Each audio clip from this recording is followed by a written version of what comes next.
Following the heavy defeat at Mons and subsequent retreat in the autumn of 1914, the drive to recruit more men was led by the most famous soldier alive, Herbert Horatio, Lord Kitchener, the new Minister of War. He'd realised that Britain could only win the war by creating a massive new army. But Kitchener persisted. That autumn, to boost the number of volunteers still further, he backed a bold new idea. Join up with your friends. After all, it'd be much less frightening if you knew you were going to war with your pals. The so-called PALS battalions were comprised of men from the same area, club, background, or profession. But men who joined together often died together, and the effect on communities at home would be devastating. Listen to your sergeant! If anybody turns back, if any one of our boys comes running towards you, you take this rifle and you shoot them dead. Up there, son, up your ladder to your work.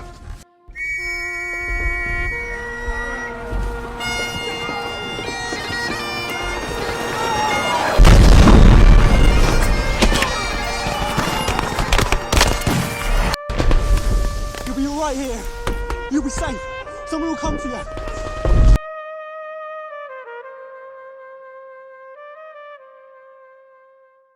Good morning, everybody. My name's Caroline, and I'm very happy to welcome you to this Remembrance Sunday event today. This is our 6th year of events here in Heaton Park to remember and commemorate and honour all those who have given their lives. And today I hope that collectively we can renew our vow to be people of peace. I am members of Feelgood Theatre, Andy Tomlinson, Guy Warburton, will share readings with you, and I'm delighted that we're joined by our wonderful opera singer Nicola Mills and also our trumpeter Freddie Ball. I believe it's essential to come together on this day, especially after the last 18 months that we could only share online.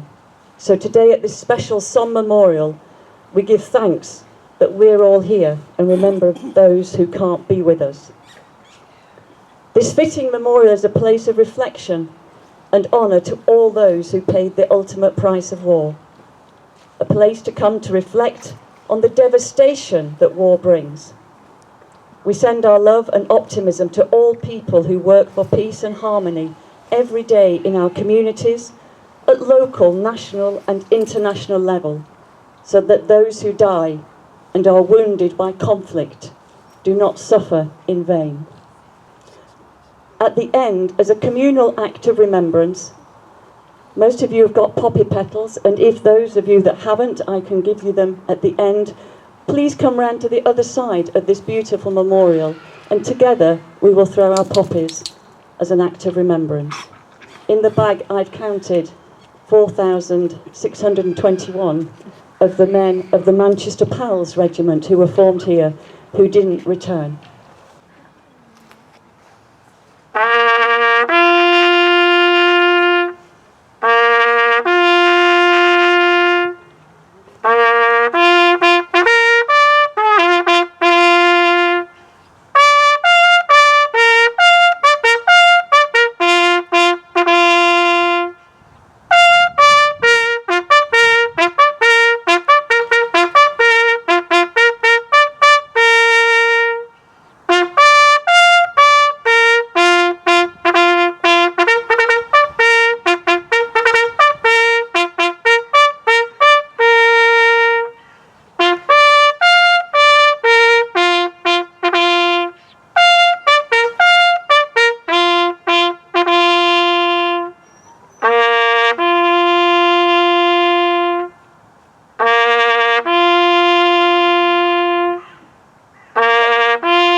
They shall grow not old, as we that are left grow old.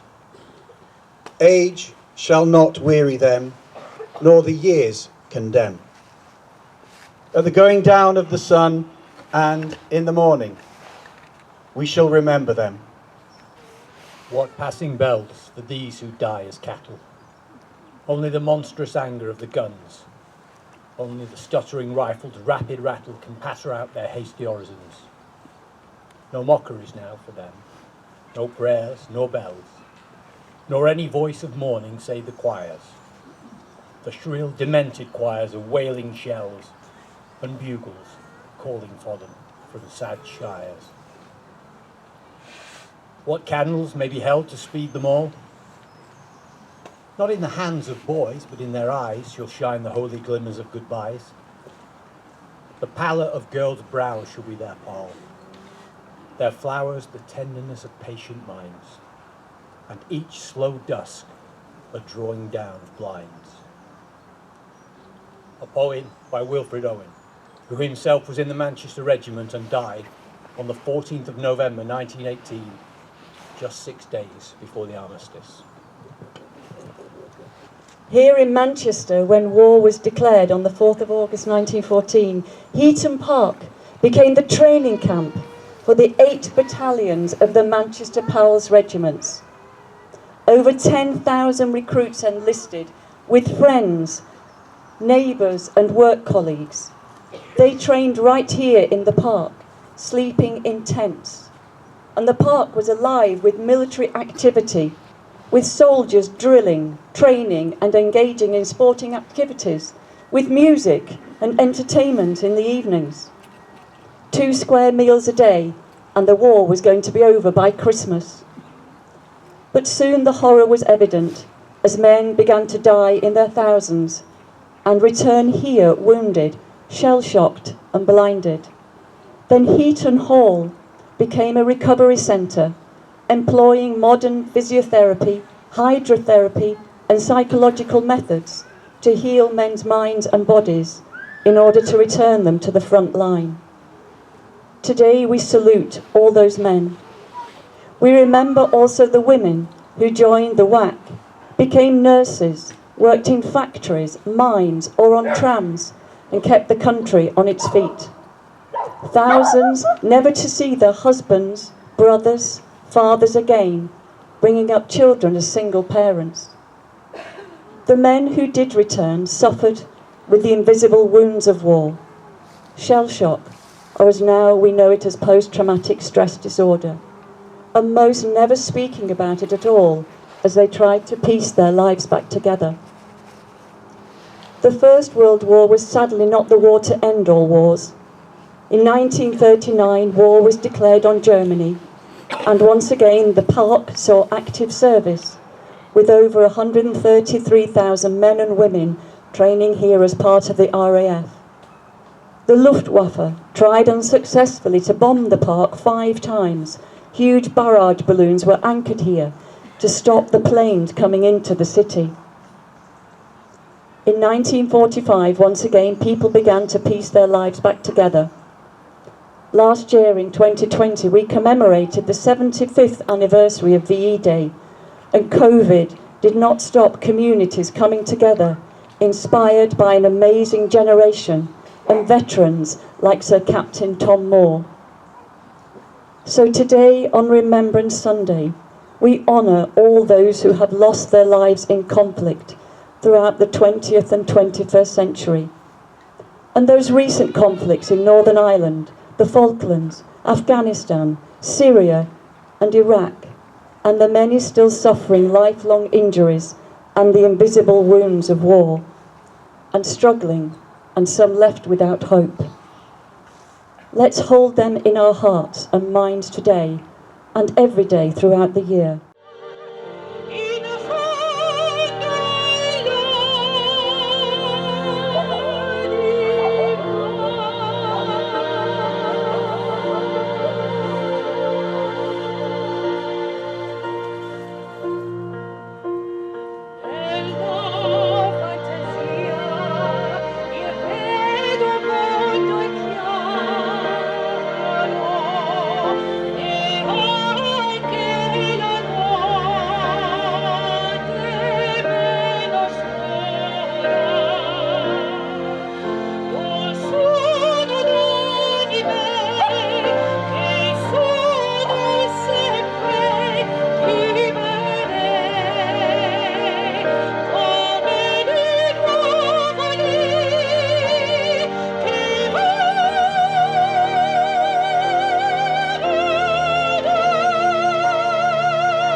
do, young Willie McBride.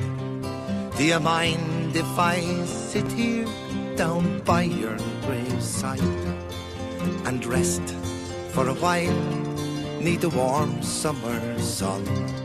I've been walking all day and I'm nearly done. I see by your gravestone you are only 19 when you joined the Great Fallen in 1916. I hope you died well and I hope you died clean. Our young Willie McBride, was it slow and obscene? Did he beat the drums slowly? Did he play the fife slowly? Did they sound the death march as they lowered you down? And did the band play the last post and chorus? Did the pipes play the flowers of the fall?